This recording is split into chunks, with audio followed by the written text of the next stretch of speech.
បងប្អូនបញ្ញត្តិគ្រប់សាយរ៉ុបអានទាំងអស់នេះសង្ឃឹមថាបងប្អូនឃើញវីដេអូនេះហើយនឹងមិនដាច់ចិត្តអូសរំលងទេសូមជួយ share ចែកម្លែកវីដេអូនេះបានច្រើនដើម្បីឲ្យបងប្អូនខ្មែរយើងដែលជាអ្នកជំងឺតម្រងនោមឬក៏កលៀនគាត់បានឃើញផងក្នុងវីដេអូនេះខ្ញុំសូមធ្វើការចែកម្លែកបទពិសោធន៍មួយចំនួនឬក៏ព័ត៌មានមួយចំនួនឲ្យបងប្អូនខ្មែរយើងដែលជាអ្នកជំងឺកលៀនគាត់បានដឹងហើយនឹងត្រៀមចិត្តត្រៀមកាយទុកជាមុនបាទប៉ះសិនបើបងប្អូននេះចង់ទៅទទួលការពារកាត់ឬក៏ព្យាបាលនៅប្រទេសឥណ្ឌាបងប្អូនអរគ្នាក្នុងនាមខ្ញុំជាអ្នកដែលធ្លាប់នាំលោកទៅបាទលោកប្អូនចិត្រាដែលជាប្រសង់ខូចកលៀនទៅព្យាបាលនៅប្រទេសឥណ្ឌាហើយទទួលការវះកាត់ដោយជោគជ័យត្រឡប់មកខ្មែរវិញខ្ញុំចង់ចែកម្លែកព័ត៌មានទាំងអស់ឲ្យបងប្អូននេះបានដឹងថាការទៅព្យាបាលនៅប្រទេសឥណ្ឌាมันប្រកាសថា 100% គឺបងប្អូននេះឆ្លងផុតទាំងអស់ទេបាទគឺខ្ញុំឲ្យ 90% ទៅ 95% គឺជោគជ័យតែមាន 5% ដែលបរាជ័យជាក់ស្ដែងដែលខ្ញុំទៅជួបផ្ទាល់គឺបងប្អូនខ្មែរយើងខ្លះ30នាក់នៅក្នុងចំណោម30នាក់មានម្នាក់ឬក៏2នាក់គាត់បរាជ័យក្នុងការទទួលការព្យាបាលឬក៏វះកាត់ផងដែរបាទអញ្ចឹងបងប្អូនខ្មែរយើងដែលជាអ្នកជំងឺតម្រងនោមដែលមានសេចក្តីប្រាថ្នាចង់ទៅព្យាបាលឬក៏វះកាត់នៅប្រទេសឥណ្ឌាសូមបងប្អូនត្រៀមចិត្តត្រៀមកាយទទួលយកលទ្ធផលដែលបងប្អូននឹងជួប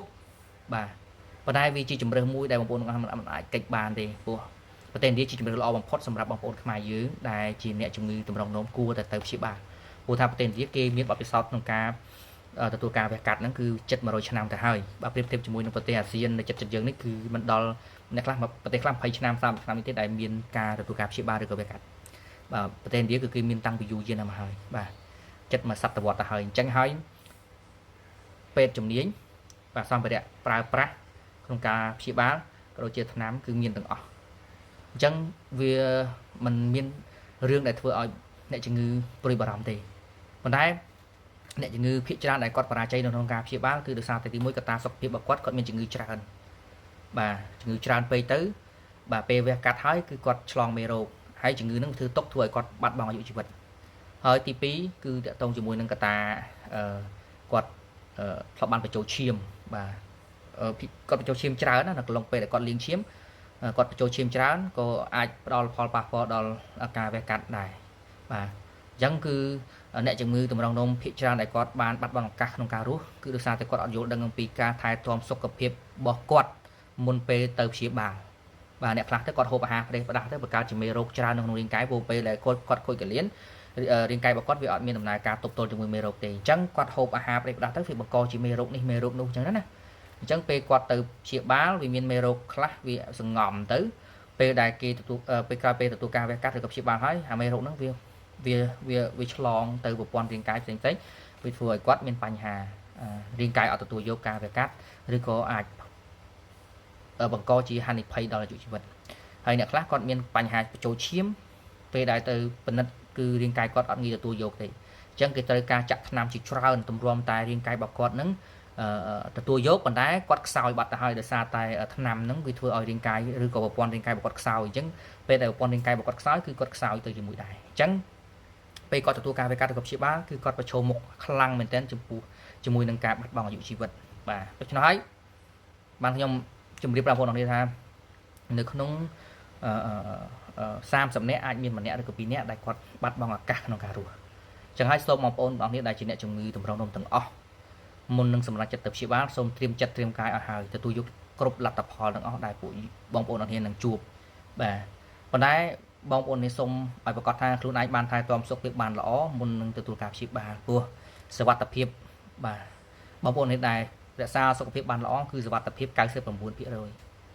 តែបងប្អូនអ្នកដែលជាអ្នក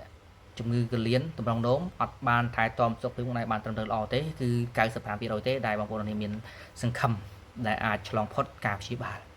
លដូច្នេះសូមបងប្អូនខ្មែរយើងដែលជាអ្នកជំងឺទាំងអស់សូមស្ដាប់នៅព័ត៌មាននេះហើយយកទៅគិតពិចារណាខ្លួនឯងហើយសម្រេចចិត្តដោយខ្លួនឯងចោះហើយក្នុងនេះខ្ញុំជាអ្នកដែលធ្លាប់ទៅខ្ញុំគាត់តែផ្ដល់ព័ត៌មានហ្នឹងដើម្បីឲ្យបងប្អូននេះបានដឹងហើយត្រៀមលក្ខណៈសម្បត្តិសម្រាប់ខ្លួនឯងនៅក្នុងការព្យាបាលព្រោះជំរើសនៃការវះកាត់ឬក៏ជំរើសនៃការព្យាបាលហ្នឹងវាជាជំរើសចុងក្រោយបងប្អូននេះព្រោះអីបងប្អូននេះមិនអាចទៅលាងឈាមស្រួលទេព្រោះការលាងឈាម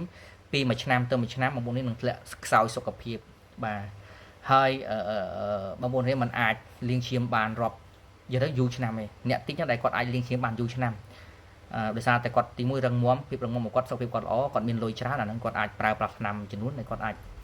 ចជួយឲ្យគាត់បានរឹងមាំទៅគាត់លាងឈាមបានយូរប៉ុន្តែការលាងឈាមវាមិនធ្វើឲ្យយើងជាសះស្បើយទេវាធ្វើឲ្យយើង ពិបាករស់នៅដោយវេទនាណាហើយជំរឿននៃការទទួលការវះកាត់ឬក៏ព្យាបាលជាជំរឿនដែលมันអាចកិច្ចផុតបើសិនបើបងប្អូនទាំងគ្នាមានថវិកាគ្រប់គ្រាន់ព្រោះអីវានឹងអាចធ្វើឲ្យរាងកាយបងប្អូននេះគ្រាន់បើជាងយើងខូចដែរគាត់ថាយើងទទួលការព្យាបាលហើយយើងលេបថ្នាំមួយជីវិតថែទាំសុខភាពអនាម័យបានត្រឹមត្រូវហើយក៏ដូចជាហូបអាហារទៅតាមវេជ្ជបញ្ជាទៅគេឲ្យយើងហូបអាហារអីខ្លះយើងធ្វើអាហារនឹងហូបទៅអញ្ចឹងយើងរស់បានដូចមនុស្សទូទៅអ្នកខ្លះអាចរស់ដល់20ឆ្នាំអ្នកខ្លះអាចរស់ដល់5 10ឆ្នាំអ្នកខ្លះអាចរស់បានដល់25ឆ្នាំទៅ30ឆ្នាំក៏ថាបានដែរបាទទៅតាម